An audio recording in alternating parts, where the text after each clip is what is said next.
Iya, halo Tribuners, kembali lagi nih di program bola kesayangan kalian. Tapi sebelum kita opening ya, kita harus membuka masker dulu karena nanti ngap. Ya, yang penting kita sudah menjaga protokol kesehatan ya, Wan ya. Benar. Aduh. Maksud saya. Ya, tegar sekali ya ketika kita membuka masker ya, Tribuners ya. Oke. Nah, kali ini kembali lagi nih di program kesayangan pecinta bola di Kota Ambon, ya kan? Semua pecinta bola pasti menyaksikan kita. Pastinya. Ini kenapa di belakang ini ya? Lanjut. Menoki-noki kita ya. Iya, Tribuners, kali ini kita punya info-info terbaru nih seputar liga-liga top Eropa, terutama ini di pekan kedua maupun pekan ketiga di liga-liga top Eropa. Nah, tapi sebelum kita masuk ke pembahasan itu, saat ini kita punya informasi penting nih buat Tribuners semua ya. Di tengah PPKM level 3 di Kota Ambon, lapangan futsal masih diperbolehkan untuk beroperasi. Berarti kabar gembira ya untuk Kabar gembira. para pemerhati sepak bola. Pemerhati sepak bola dan pemerhati lapangan futsal. Iya. Tentunya kabar yang sangat gembira. Sepertinya saya harus mencopot ini. Jadi teman-teman yang di Kota Ambon yang hobinya main bola nih, main futsal sudah bisa lagi ya. Sudah bisa untuk saling menyalurkan. bertanding. Tapi memang Pakai masker nggak ini? Main futsalnya wajib pakai masker nggak? iya, nanti ngap ya kalau Ngap main ya? futsal pakai masker ya. Ya, memang untuk masuk sekarang tuh lapangan futsal di Kota Ambon tuh sudah ada yang memperketat protokol kesehatan, di antaranya mencuci tangan, memakai masker dan meng lainnya. Iya. Gitu. Main bola pakai masker ngap. Berarti kalau lawan dapat bola, lawannya nggak bisa jaga. Nggak bisa jaga. Jaga jarak. Iya, jaga jarak. Ya, karena main bola kan pasti jaga jarak. Ini pembahasan macam apa? 30 menit kita terbuang sia-sia nanti ini. Ya, kali ini kita punya beberapa ulasan dari liga-liga top Eropa tadi malam yang baru saja berlangsung maupun 2 hari lalu yang baru saja berlangsung. Di antaranya ada Liga Spanyol, Liga Inggris, dan Liga Italia. Itu yang paling penting ya. Yang mana yang paling penting? Ya, tiga-tiganya penting kan. Nah, Kita mulai dari mana? Pembacaan bismillah. Ya, kita mulai dari Liga Inggris dulu. Di Liga Inggris kita punya pertandingan antara SSB Liverpool melawan klub raksasa Burnley. yang dimenangkan oleh SSB ya. Iya, SSB luar biasa ya, SSB Liverpool ya. Di mana memang ada 2 fakta yang menarik di sini dari pembahasan mengenai Liverpool melawan Burnley. Apa aja tuh, Wan? Pembahasan yang menarik nih, Wan. Apa ya? Lama sekali ya Oke. rupanya ya. Di pertandingan ini ada catatan menarik ya dari Virgil van Dijk ya, apa sih? Iya, Van Dijk. Ya, Van Dijk Kita kalau di Belanda Van Dijk. yang mempunyai rekor clean sheet bersama Liverpool ya. Kemudian ada juga 50 gol Sadio Mane di Anfield nih khususnya. Iya, jadi Sadio Mane semakin produktif ya. Terlepas dari bayang-bayang Muhammad Salah ya, Sadio Mane masih sampai sekarang dia sudah mengemas lebih dari 50 gol. Nah, itu juga catatan unbeaten, tidak terkalahkan. Oh, unbeaten ya. Iya, unbeaten ya, bukan clean sheet ya. Unbeaten dari Virgil van Dijk masih bergaung. Iya, jadi unbeaten ini selama berseragam Liverpool dan bermain di kandang sendiri di Anfield. Iya. Jadi rekor unbeaten-nya ini untuk pertandingan di Anfield ya. Iya. Ada 48 pertandingan di mana 43 berakhir dengan kemenangan, 5 hasil lainnya berakhir imbang. Ya memang untuk Liverpool sendiri mengawali musim dengan cukup baik ya. Untuk Liverpool ya, mereka mengawali musim dengan cukup baik, mengemas 2 kemenangan ya dari 2 pertandingan pertama begitu. Ini merupakan 6 poin penting untuk memperebutkan peringkat 3 teratas di Liga Inggris. Peringkat 1 dong. Loh, 3 teratas minimal mereka bisa masuk ke Liga Champion dong. Jadi pastinya mereka inginnya juara. Pastinya. Mereka Merebut targetnya juara. kembali tahta ya yang Merebut sempat kembali ini. tahta ya. Meskipun agak sulit. Ya meskipun itu mungkin cuma kenangan gitu kan. Oke, selanjutnya kita punya ada Manchester City melawan apa tuan? Melawan Norwich City. Iya, ada apa nih di Dimenangkan Manchester oleh City? Manchester City ya malah menang dengan skor cukup telak 5-0. Cukup telak 5-0. Apa ya? Apa ya? Iya, di Manchester City melawan Norwich itu ada 2 fakta menarik di mana memang Pep Guardiola memuji Jack Grealish, manusia pemain bola 100 juta pound yang dirasa Pep itu tidak rugi dibelinya. Dan di pertandingan ini dia berhasil mencetak 1 gol Iya. meskipun cukup beruntung sebenarnya. Cukup beruntung. Gimana sih proses golnya, Wan? Nggak tahu juga. Sangat jujur sekali ya. Iya, memang si Jack Grealish ini dikenal dengan manusia atau pemain bola yang dibeli oleh Manchester City yang memecahkan rekor ya. Memecahkan rekor transfer Liga Inggris nih, 100 juta pound. Itu kalau kita beli papeda satu kota Ambon lengket. Wan, dapat ya. Dapat lengket satu kota Ambon ya. Nah, di fakta keduanya itu ada 5 gol pertama di Liga Inggris. Jadi di Di 2 pekan pekan ini. terakhir ya. Berapa 2 gol? pekan pertama. Mm-mm. 5 gol kan? 5 Iya. gol pertama. Menanya kan 5-0. Iya. Benar, Bang. Klub pertama yang bisa mencetak 5 gol dalam satu pertandingan. Di musim ini. Iya, dia start dengan cukup baik ya. Meskipun di awal pertandingannya mereka tidak cukup baik, namun di Kalah, pertandingan kedua mereka mampu memberikan suntikan gol untuk menyemaraki Liga Inggris ini. Nah, kemudian ini ada MU versus SSB Southampton. Dua-duanya SSB sudah. Iya, dua-duanya ya. Satu tim baru, satu SSB ya. Ya, Untuk ini fans MU, hasil yang kurang baik bagi MU ya, karena Aha. mereka hanya meraih hasil imbang. Padahal sebelumnya di pertandingan pertama berhasil menang dengan skor telak. iya. Di pertandingan kedua ini terlihat cukup banyak kesalahan ya dari pemain-pemain MU. Bahkan mereka sebenarnya nyaris kalah dari Southampton nih. Iya, nyaris kalah ya. Nyaris kalah. Ya karena memang di atas kertas seharusnya MU lebih diunggulkan dengan Iya. komposisi pemain yang dia miliki, dengan nama besar yang dia miliki. Namun memang ya bola itu bulat ya. Sekali lagi kata-kata waktu Euro kemarin ya kita pakai. Bola itu bulat, kita tidak tahu apa yang akan terjadi ketika pertandingan. Pertandingan mulai ya. Akhirnya skor berakhir Berakhir imbang. imbang. Bahkan mereka ketinggalan lebih dulu melalui gol bunuh diri dari Fred di babak pertama. Untungnya berhasil disamakan ya oleh Greenwood di babak kedua. Iya. Kayu hijau ya. Greenwood. Hijau ya. Orang-orang Britania namanya suka gitu ya. Tadinya ada pertandingan antara Arsenal versus Chelsea. Ini nih Bapak Chelsea Kota Ambon. Bapak. Kakak Pertandingan Bill. yang paling seru ya. Di Iya, ya, antara gimana? match-match semalam. Iya. Gimana nih? Serunya itu karena Arsenal ini menunjukkan satu permainan yang tidak disangka-sangka sebenarnya.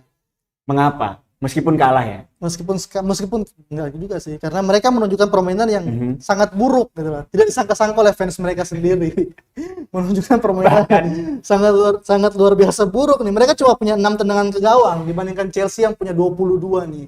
Ini Emirates Stadium ini seperti tempat latihan untuk Chelsea. Iya, Chelsea sedang sparring ya. Sedang sparring sebenarnya. Lapangan Waiheru terbuka untuk Arsenal sebenarnya kalau mereka ingin berlatih karena Kota Ambon memiliki pemain-pemain bola yang luar biasa. Gitu. Fakta menariknya adalah Romelu Lukaku Mhm. di debutnya setelah 3 hari ditransfer ke Chelsea langsung mencetak gol dan langsung mencatatkan namanya di Man of the Match nih pada pertandingan. Luar biasa untuk Romelu Lukaku. Kita Ini berikan aplaus ya. melanjutkan rekornya dia yang selalu mencetak gol di debutnya bersama Di tim setiap baru. pertandingan dia selalu mencetak gol. Bersama tim barunya. Oke, di Luar debutnya biasa. ya. Sebelumnya di Inter Milan juga dia Dia mencetak gol menjadi di debutnya. ini ya, top scorer ya di Inter Milan ya, sampai Inter Milan meraih Scudetto dan saat ini Lukaku kembali membuktikan bahwa Lukaku bukan Lukamu. Iya. Menghapus tinta, bukan Dan itu dong. fans Arsenal ini semalam menunjukkan dirinya hampir mirip fans Indonesia loh. Kenapa? Di gol kedua Chelsea itu waktu Reece James cetak gol, Aha. di kamera tuh ada lemparan botol gitu. Mulai anarkis ya? Mulai anarkis ya sepertinya. Sepertinya mulai harus berpikir untuk pindah ke Liga 1 kayaknya. Harus. Mereka harus mengawali dengan Liga 3 dulu untuk fans-fans Oh, Arsenal. Mengalahkan Maluku FC. Maluku FC kan luar biasa. Lebih jago. Oh, lebih jago Maluku FC. Ya, selanjutnya kita punya Liga Spanyol nih.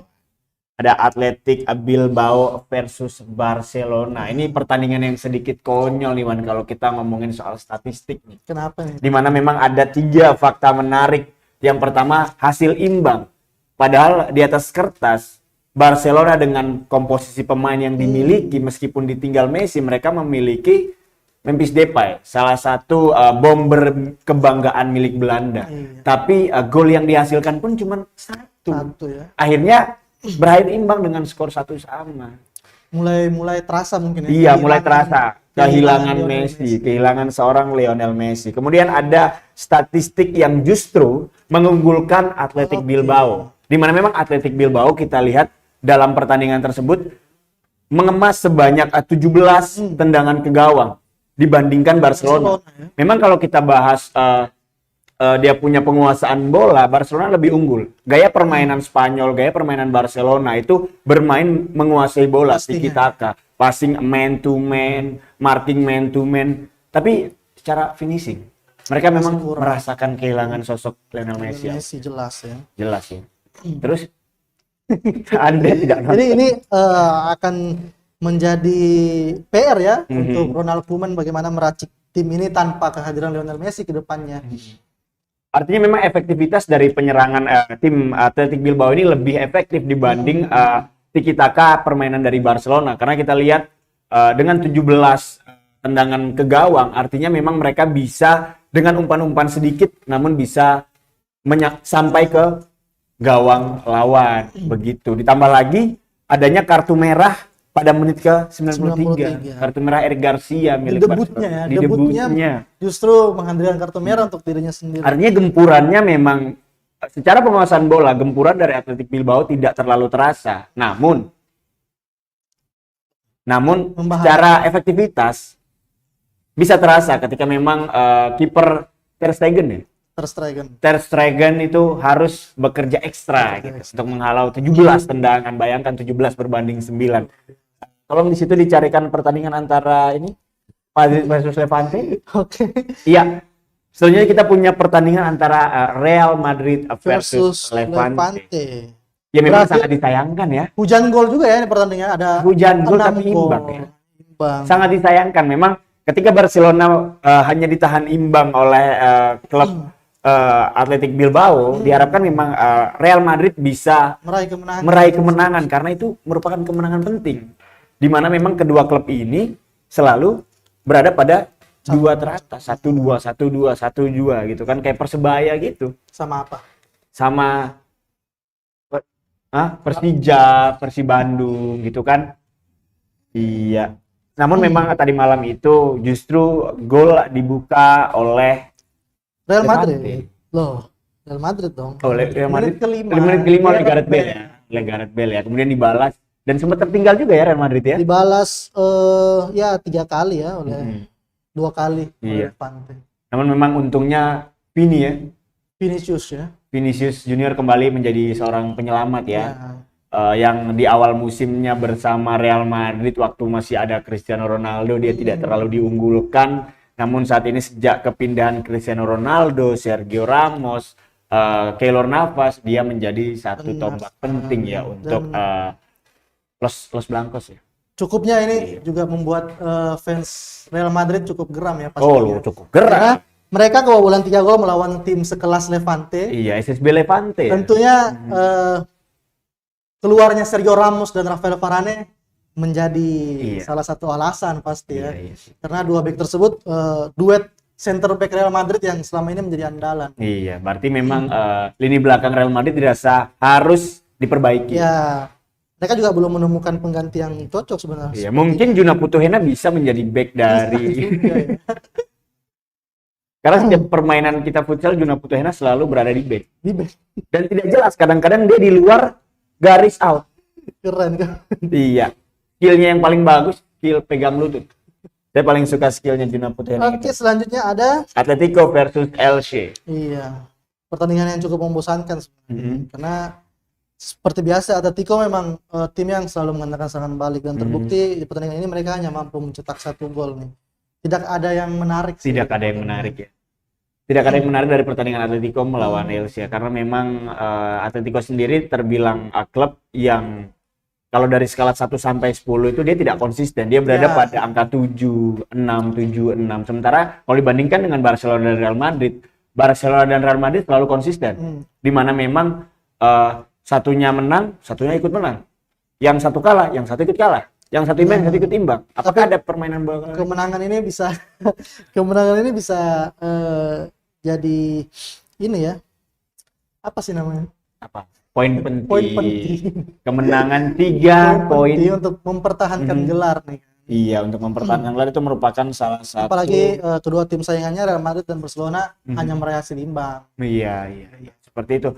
Makanya saat ini memang Atletico mungkin ya sedang memuncaki klasemen ya. Mungkin ya. Makanya cek itu, Pak. Benar sekali ya. Mungkin. Ya, lanjut. klasemen. Ya, lanjut Klasemen. kita Ya, Atletico punya mempunyai klasemen dengan Iya. 2 kemenangan. 6 poin, 6 6 poin. poin. Kemudian disusul oleh Real Madrid membungkus 4 poin. Dan Barcelona juga sama-sama Iya, tapi Real Madrid unggul di angka gol, selisih gol. selisih gol. Iya, 3 gol melawan 1 gol. Mana? Keren. Keren ya. Kemudian ada pertandingan pekan pertama Liga Italia nih. Begitu liga dibuka, Langsung Inter Milan membantai ini ya. Inter Milan membantai Meskipun dengan skor tanpa Lukaku Iya. berhasil memenangkan pertandingan dengan skor berapa, Det? 4-1. 4-0. 4-0 ya, 4-0. 4-0. Karena saya ingat 1 itu angkanya Barcelona tadi. Barcelona ini patut dibulin Barcelona. Dan menariknya pemain baru mereka juga ya, Edin Dzeko berhasil mencetak gol juga nih di debutnya bersama Inter. Artinya kita bisa menyimpulkan bahwa bukan cuma faktor pemain bintang, Mas. Iya. Tapi ada faktor kekompakan tim, ada faktor konektivitas antara pelatih dan pemain yang bisa mempengaruhi jalannya satu pertandingan suatu tim. Tapi ini belum bisa membuktikan apa-apa ya. Belum bisa Ini masih membuktikan. pekan pertama. Pelatih mereka Simone Inzaghi juga bukan pelatih yang cukup terkenal ya di Iya. kalangan sepak bola. Oh, Anda dimarahin Bung Ino nanti Anda. Kenapa? Simone Inzaghi nih, Iya. bukan Filippo Inzaghi. Ya memang tanpa Lukaku Inter masih ganas di pekan pertama. Memang yang tadi kita sebutkan itu masih membuktikan bahwa Inter masih memiliki kelas di antara tim-tim lainnya Ya. di Liga Italia. Tapi kita tidak tahu ke depannya karena memang di depan itu akan banyak tim-tim yang berusaha untuk menyamai atau menempati peringkat pertama. Merebut gelar dari Inter ya, apalagi Juventus nih. Nah, kemudian ada Udinese lawan Juventus nih, Man. Gimana nih pertandingan antara Udinese melawan Juventus nih, Man? Gimana apanya? Anda hari ini kenapa kurang ngomong gitu ya? Mendingan Anda lihat catatan Anda lalu Oke. Anda. Pertandingan yang berakhir dengan skor 2 sama ya. Juventus sempat unggul nih 2-0 Iya. lebih dulu Tribuners, tapi kemudian disamakan oleh Udinese di babak kedua. Iya. Dan sebenarnya mereka berhasil mencetak gol kemenangan. Cukup lucu dari Cristiano Ronaldo, sudah sempat selebrasi membuka baju nih di menit-menit akhir. Ternyata golnya offside. Oh, kartu kuning juga tuh kalau membuka baju ya. Sudah selebrasi ternyata digagalkan oleh Ya itulah kenapa Juventus di match pertamanya justru hanya mampu membungkus 1 poin. Artinya memang apa yang dikatakan Mourinho benar. Juventus mampu membeli nuklir. Juventus kaya, dia bisa membeli Ronaldo, membeli seorang mega bintang, namun mereka tidak tahu cara menggunakannya. Tapi belum tentu juga. Ini kan masih pekan pertama di bawah pelatih baru nih yang Iya. Allegri yang kembali menangani, Massimiliano ya, kembali menahkodai. mengkodai Juventus. Iya. Jadi dengan 5 gelar ya kalau nggak salah yang pernah dia raih bersama Juventus tuh, tentunya pasti target Juventus ini besar ya untuk kembali menjuarai. Tapi memang kalau kita lihat catatannya Ronaldo, dia selalu berhasil bersama pelatih-pelatih yang memang dia cocok. Iya. Sebenarnya Ronaldo dilatih oleh siapapun dia tetap robot sih. Dia Tetap tetap robot. striker yang tajam yang mampu mencetak gol di setiap pertandingan. Iya. Tinggal bagaimana pemain-pemain Juventus nih dari tengah Juventus bisa memberikan umpan-umpan yang matang. Suplai Iya, bola yang suplai-suplai matang yang ya. Seperti yang kita bilang di minggu lalu, tribal minggu lalu di Real Madrid, dia cukup dimanjakan dengan adanya Di Maria, dengan adanya Higuain, Iya. dengan adanya Karim Benzema. Luka Namun saat ini Modric, memang ya. di Real Madrid sendiri Karim Benzema harus bekerja ekstra ya. Meskipun ada Gareth Bale di situ, tapi kita tidak sudah membahas Real Madrid karena Real Madrid sudah lewat. Kemudian ada pertandingan antara AS Roma melawan Fiorentina. Ini saya agak nggak paham dengan pertandingan antara AS Roma melawan Fiorentina ini gimana nih, Wan? Iya, soalnya saya bukan penikmat sepak bola Italia, karena sepak bola Italia saya rasa cukup membosankan ya, bukan seperti sepak bola Spanyol ya. Tapi kita lihat dulu pertandingan AS Roma lawan. Spanyol juga sebenarnya membosankan. Iya, AS Roma Fiorentina dulu, Wan. AS Roma Fiorentina dimenangkan oleh AS Roma dengan skor 3-1 nih Tribuners. Jadi di pertandingan pertama Jose Mourinho bersama AS Roma dia berhasil membawa timnya menang nih 3-1 dan ada catatan menariknya di situ penampilan agresif dari pemain baru mereka yang dibeli dari Chelsea. Iya. Tammy Abraham yang berhasil mencatatkan Mikir 2 Tammy Abbas. umpan. Kok Tammy Abbas terus? Saya mikirnya Tammy Abbas. Halo Tammy Abbas, selamat dua Tammy Abbas. Ya, dia Tammy berhasil Abraham. mencatatkan 2 umpan nih dan menjadi man of the match juga di pertandingan itu. Iya. Jadi satu pembelian yang cukup baik ya oleh Cukup AS beruntung Roma. lah ya untuk AS Roma ya. Berarti memang dengan hasil seperti itu diperkirakan Inter Milan menempati posisi pertama. Ya, dengan jumlah gol yang cukup besar ya 4-0. Iya. Betul. Diikuti peringkat kedua tim AS Roma. Italia juga. Iya, AS Roma. Ya memang kan. Tapi memang dari pertandingan-pertandingan di Italia saya rasa memang untuk Inter Milan saat ini dia satunya tim yang dapat mencetak 4 gol ya. Di dalam pertandingan yang baru dimulai ini ya. Belum banyak yang bertanding. Ya. Banyak yang mungkin nanti Persebaya masuk. bisa juga. Baik, selanjutnya ada ini nih. Info yang sampai sekarang itu tidak henti-hentinya kalau kita lihat akun-akun sepak bola di Twitter, di YouTube, di Facebook, Instagram. Dipertanyakan ya. Iya, selalu dipertanyakan, yaitu kabar Messi dan Sergio Ramos di PSG. Yang kita tahu bahwa sebelumnya ketika masing-masing pemain ini masih berada di klub sebelumnya, ketika di Real Madrid maupun di Barcelona, mereka saling berseteru nih. Messi, bukan hanya soal Messi dan Ronaldo, tapi Messi dan Sergio Ramos. Betul-betul tidak cocok, dan beberapa waktu lalu tuh mereka sempat mengunggah foto bersama, di mana ada Messi di situ, ada Achraf Hakimi, ada juga Keylor Navas, Donnarumma di situ, dan Sergio Ramos. Nah, kabar mereka dari PSG. Ini kalau biasanya di sini ada air putih, sekarang kenapa tidak ada? Iya, lupa juga ya. Apa karena tidak? Serak-serak. Aduh, Lord, ini kerjaan Lord ini. Iya. Lord Madi ya sangat berjasa untuk memberikan kami supply air putih di sini. Cuman hari ini Lord sudah pulang ya. Ya. Messi dan Ramos tak dimainkan di pekan ketiga, bahkan bukan cuma pekan ketiga. Sudah 3 pekan. Sudah 3 pekan Liga Prancis berlangsung, tapi memang Messi dan Ramos tidak dimainkan. Jadi kabarnya ini kabar yang beredar, mereka berdua ini dibeli bukan sebagai pemain. Iya. Tapi menjadi staf pendamping.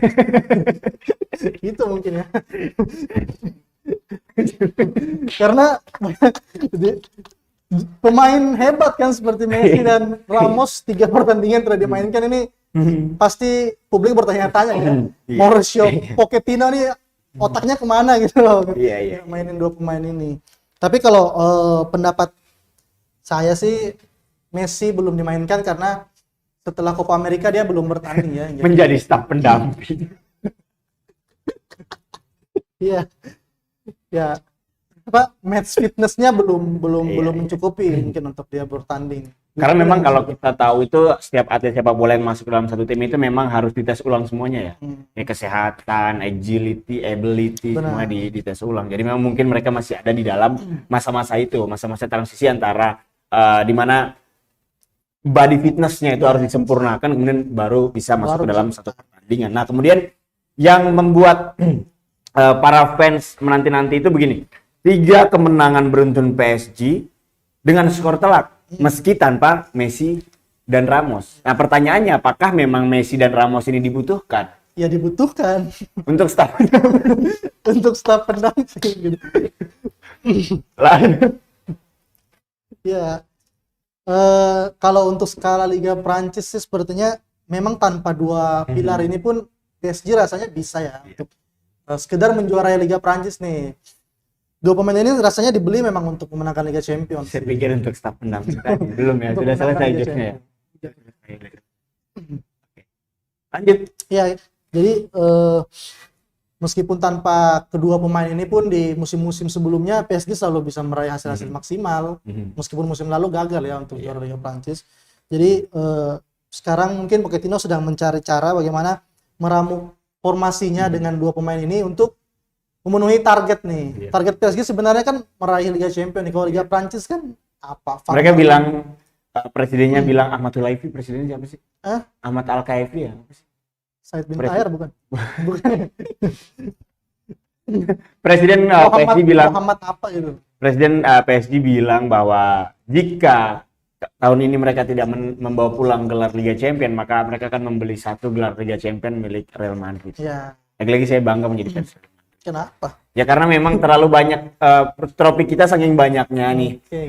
PSG, tim sekaya PSG ingin membeli trofi dari kita. Tapi ya konyol aja sih kalau dia jadi beli. Ya namun memang kalau kita lihat berbicara soal Messi dan Sergio Ramos tentunya menjadi beban tersendiri juga untuk 2 pemain ini. Ketika nanti misal mereka diturunkan, namun kemudian mereka tidak bisa memberikan hasil yang maksimal, maka wah dibully habis-habisan oleh netizen. Anda tahu sendiri netizen Indonesia seperti apa. Gila-gila. Jangan Indonesia, kota Ambon sendiri netizennya Anda tahu sendiri seperti apa. Nggak tahu juga sih. Iya. Kalau Anda lihat postingan Instagram 2 hari lalu, Anda tahu. Halo netizen. Ya, nih ada pembahasan terakhir nih mengenai Liga Indonesia. Ini yang paling penting. Yang paling penting, Yang cukup paling memprihatinkan. ditunggu-tunggu nih oleh rakyat Indonesia ya. Iya, cukup memprihatinkan juga kalau kita ngomongin soal Liga Indonesia, di mana memang Liga Indonesia ini udah puluhan kali ya, bukan belasan, bukan berkali-kali, tapi puluhan kali mengalami penundaan. Dari yang katanya April, Mei, Juni, April tanggal sekian. April itu mereka bagi jadi 3. April awal, pertengahan, akhir. Akhirnya ditunda. Mei mereka bagi jadi 3 lagi. Juni, Juli, sampai kabar terakhir itu kemarin sebenarnya 20 Agustus harusnya kick off. Pertandingan antara Persebaya Surabaya melawan Borneo FC. Namun sekarang diundur lagi di 27 Agustus. 27 Agustus ada Ini 27 Agustus. hari Sabtu. Ini dengan alasan pandemi ya? Masih dengan alasan pandemi. Padahal ya memang pemerintah, memang PSSI juga harus memperhatikan faktor-faktor itu, pandemi-pandemi itu. Tapi memang kalau kita lihat di pentas-pentas dunia, mereka sudah melangsungkan olahraga. Tentunya dengan menerapkan protokol kesehatan yang ketat, dengan tidak adanya penonton, dengan bola yang setiap bola keluar harus disemprot disinfektan gitu. Setiap mau bertanding, pemain harus di rapid test antigen. Itu setiap mau bertanding. Sebenarnya ini faktor utamanya adalah kemauan sih sebenarnya. Kemauan dari pemerintah bagaimana mengembangkan Liga 1 kembali, memulai Liga 1 kembali. Karena yang terdampak di kebijakan yang diambil pemerintah adalah pemain-pemain kita sendiri ya, pemain timnas yang akhirnya kehilangan match fitness mereka yang tidak pernah lagi menyentuh bola nih. Jadi satu saat seandainya liga bergulir, mereka harus memulai lagi dari awal nih karena kelamaan kan. Ada yang sudah jadi penjual nasi Padang, ada yang udah penjual nasi kuning gitu. Udah beralih profesi semua nih. Kita menantikan match pertama di mana memang kalau misalnya klub itu dalam waktu rest time-nya, waktu istirahatnya mereka tetap melakukan latihan-latihan, melakukan tanding uji coba, maka di pertandingan perdananya nanti mereka akan memberikan hasil yang maksimal. Tapi bayangkan kalau dua klub yang memang betul-betul istirahat, tiba-tiba di tanggal 27 nanti mereka bertanding lagi ya. Mereka akan bermain seperti kita bermain futsal ya. Kalau orang Ambon bilang seperti ikan kaluyu ya. Sudah setahun lebih ya rasanya dihentikan. Lebih ya, setahun lebih dihentikan dan pemain-pemain kita di PHP. Bahkan ada yang sudah berpindah nih. Iya. Main takraw gitu. Sepak takraw banyak di media sosial dilihat kan. Iya memang yang paling terasa kalau saya sendiri karena saya fans Persebaya Surabaya, Wani. Harus gitu jadi kalau ngomong Persebaya Surabaya salam satunya Wani, kalau Makassar kan Ewako gitu ya, Ewako ini Wani. Nah jadi kalau Persebaya ini bahkan dalam transisi antara Liga 2020 kemarin dan ke Liga 2021 ini Persebaya itu sudah kehilangan pemain yang dibeli sia-sia dan tidak menunjukkan performa terbaiknya di Liga. Ada Mahmud di dalamnya, kemudian ada David da Silva yang sempat menjadi bomber Persebaya namun memang Liga cuma berjalan 3 match. Kemudian ada juga di dalamnya siapa nih yang tua-tua nih? Nggak tua sih sebenarnya, dia umurnya masih muda tapi dia berewokan gitu kan dari Australia, pemain Australia. Mereka semua hengkang. Terus ada Makan Konate yang dibeli Persebaya dari Arema. Kemudian sekarang harus pindah. Makan Konate dan David da Silva pindah ke Terengganu FC di Malaysia. Nah, hal-hal seperti ini tentunya dia tidak tahu. Jujur saja. Karena dia bahasnya Persebaya gitu. Nanti kita bahas Makassar. Anda kan PSM Makassar. Enggak juga, enggak usah. Enggak juga. Hal-hal seperti itu Wan, ini yang menurut saya memang tentunya cukup merugikan tim. Yang pertama, manajemen tim itu yang paling dirugikan. Karena tim sudah mengeluarkan biaya besar untuk mendatangkan satu pemain. Bukan biaya yang kecil loh. Bahkan ratusan sampai miliaran rupiah. Ratusan juta sampai miliaran rupiah. Kemudian memang pemain itu sendiri. Pemain yang sangat dirugikan. Ini Anda dengerin saya. Dengar aja gitu. Dongeng aja ya.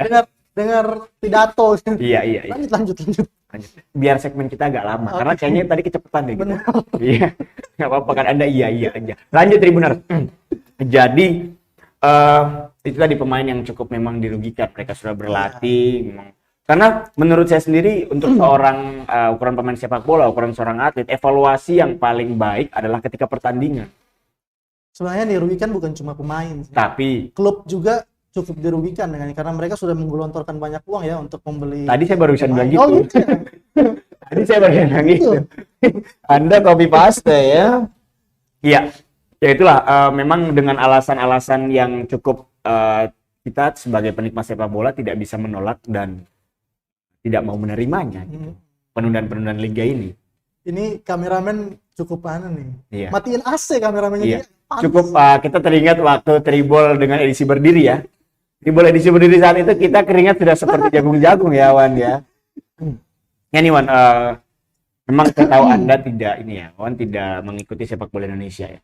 Karena Kenapa nih? saya cukup suka menonton ya kalau sepak bola bergulir, Persipura gitu, Persipura main, Persija, Persib apalagi.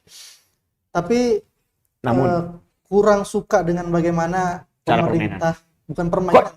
Anda nonton sepak bola kurang suka pemerintah? Iya, karena sepak bola Indonesia itu terlalu banyak politiknya. Iya. Ini sangat keras. Olahraga itu adalah olahraga. Mohon Jangan berhati-hati ya. disentuh. Mohon berhati-hati nih. Sepak bola Indonesia penuh dengan ranah politik. Apakah itu sumber terpercaya? Itu penting.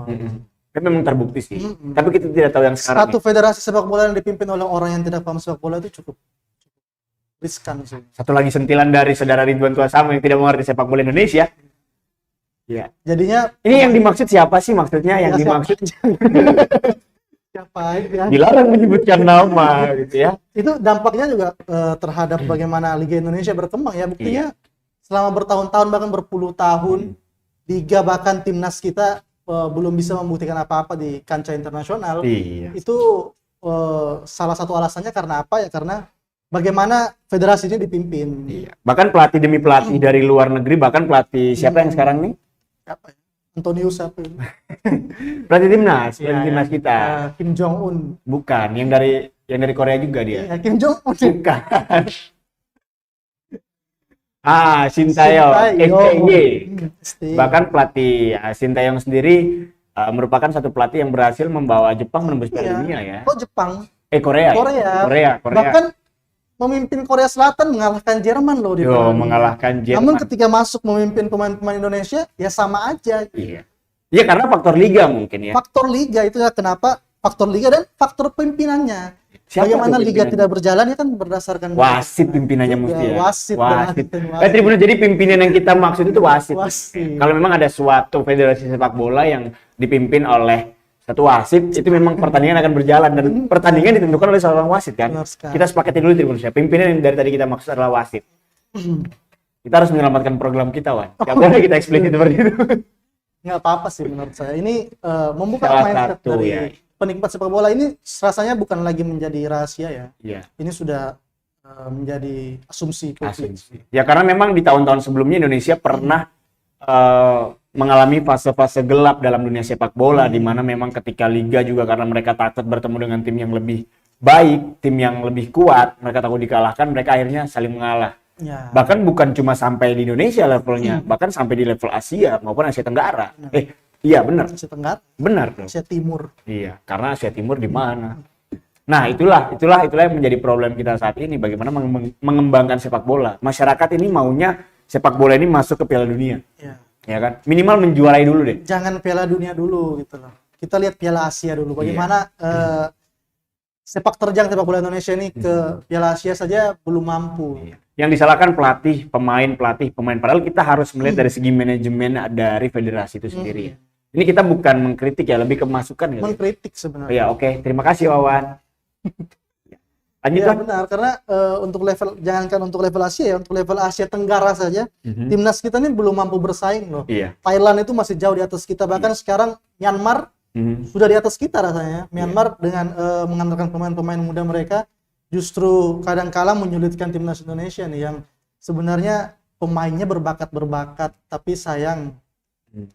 Artinya memang gini, pelatih demi pelatih sudah berganti. Kita pernah punya pelatih lokal, di dalamnya ada siapa sih namanya? Indra Syafri di dalamnya, kemudian berganti lagi Benny Dolo. Benny itu lama banget ya, Benny dulu ya. Kemudian ada juga pelatih yang fenomenal dari Real Madrid ya. Luis Milla. Luis Milla itu menurut saya itu Luis Milla salah satu pelatih yang memang seharusnya kalau dia dipertahankan dia worth it untuk timnas Indonesia. Kenapa dari Real Madrid? Luis Milla kan pelatih Barcelona B. Tapi kan anaknya di Real Madrid. Ya, anaknya. Dulu dia pernah di Real Madrid. Ya, mainnya. Iya, dulu kan mainnya di Real Madrid kan. Ya, maksud saya itu Tribunal. Anaknya. Iya, anaknya juga kan gitu. Lanjut. Banyak sekali pelatih-pelatih yang sebenarnya sudah cukup baik ya. Bahkan jangan Luis Milla deh. Alfred Riedel itu salah satu pelatih yang sudah cukup mampu sebenarnya untuk membawa Indonesia tembus ke final. Tapi lagi-lagi. Iya, berarti memang federasi ya, federasi. Sekali lagi federasi ya. Kita berkaca dari Jurgen Klopp ya. Kenapa? Kita berkaca dari Jurgen Klopp, di mana memang Jurgen Klopp bertahan cukup lama loh. Liverpool hampir setara dengan KLFC gitu. Liverpool pernah ada di fase-fase terburuk mereka di Liga Inggris di bawah asuhan Jurgen Klopp. Namun memang Jurgen Klopp dengan kepiawaiannya, kesabarannya dan juga federasi, presiden klubnya ya. Manajemen ya. Ya, presiden klubnya juga dia memberikan kepercayaan sepenuhnya untuk Jurgen Klopp sehingga akhirnya sekarang kita lihat Liverpool selalu ada di papan tengah. Meskipun dari bawah ke tengah agak jauh ya gitu. Nah, artinya memang sekali lagi menurut kita berdua nih Wan ya, PSSI harus terus mengkoreksi diri ya. Untuk sepak bola Indonesia lebih baik ke depannya karena tidak bisa dipungkiri bahwa sepak bola di Indonesia merupakan salah satu cara untuk mendamaikan seluruh supporter yang ada. Kameramen setuju? Sangat setuju kameramen kan? Ya karena memang kita lihat dulu di masa-masa kelam PSSI kita punya klub-klub yang memiliki supporter basis supporter yang militan, di mana ada Persebaya berlawanan dengan Persija dan Arema, sementara Persib Bandung juga berlawanan dengan Persija dan Arema, di mana selalu terjadi bentrok, timbul korban di sana sini karena satu pertandingan sepak bola. Dan timnas Indonesia ketika berlaga semua itu berkumpul menjadi satu. Artinya memang memperhatikan sepak bola ini yang tadi seperti Wawan bilang bahwa memperhatikan sepak bola ini. Kenapa? Ritmenya udah mulai ini ya, maksudnya kayak orang-orang gitu ya kan.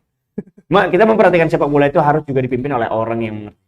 Tapi kita lihat dan kita percayakan sekali lagi, kita percayakan kepada pimpinan PSSI saat ini bahwa kedepannya kita percaya di bawah pimpinan Bapak PSSI akan jauh lebih baik. Semoga ya. Semoga. Itu yang diharapkan semua pihak. Itu diharapkan semua insan sepak bola karena siapapun pemimpinnya tentunya harapannya sama. Meskipun tidak pernah terpilih. Ya itulah ya. Karena kasihan sekali ya untuk pemain-pemain yang muda yang sebenarnya punya bakat. Kemudian kalau sepak bola ini terhenti cukup lama, bakatnya mereka ini tersia-siakan. Lebih kasihan pemain dari luar negeri. Iya. Dia datang ke Indonesia cuma latihan doang pulang.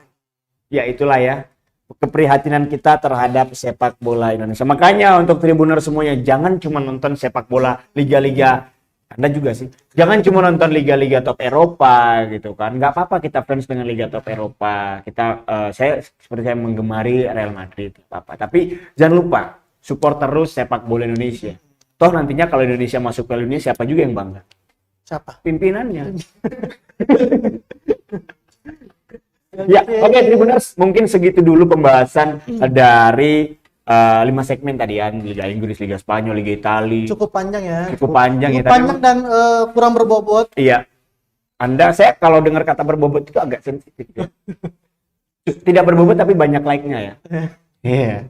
Halo netizen. Ya, Tribuners terima kasih sudah menemani kami berdua nih buat bincang-bincang sepak bola yang internasional maupun lokal. Kita kembali lagi di Tribol ya? Di Tribol hari selanjutnya hari Jumat ya. Ini programnya emang untung di sini nggak ditulis 17 nama. Waktunya sudah dihapus. Iya. Dikarenakan program Tribol ini sebenarnya kita fleksibel. Ya, fleksibel ya. Kapan saja bisa pagi, kadang-kadang pagi. Kadang-kadang pagi gitu. Jadi nantikan saja terus ya 24 jam di layar gadget masing-masing. Nantikan aja nanti pokoknya kalau mau Tribol. Saksikan terus kita. Saya Dedi Aziz, jurnalis yang kesulitan undur diri bersama kawan saya. Dan saya Ridwanto Samo, jurnalis yang belum gajian. Kami berdua undur diri. Terima kasih sudah nemenin kami. Sampai jumpa kembali di Tribol selanjutnya. Wassalamualaikum warahmatullahi wabarakatuh. Dadah. Terima kasih sudah nonton. Jangan lupa like, subscribe, dan share ya.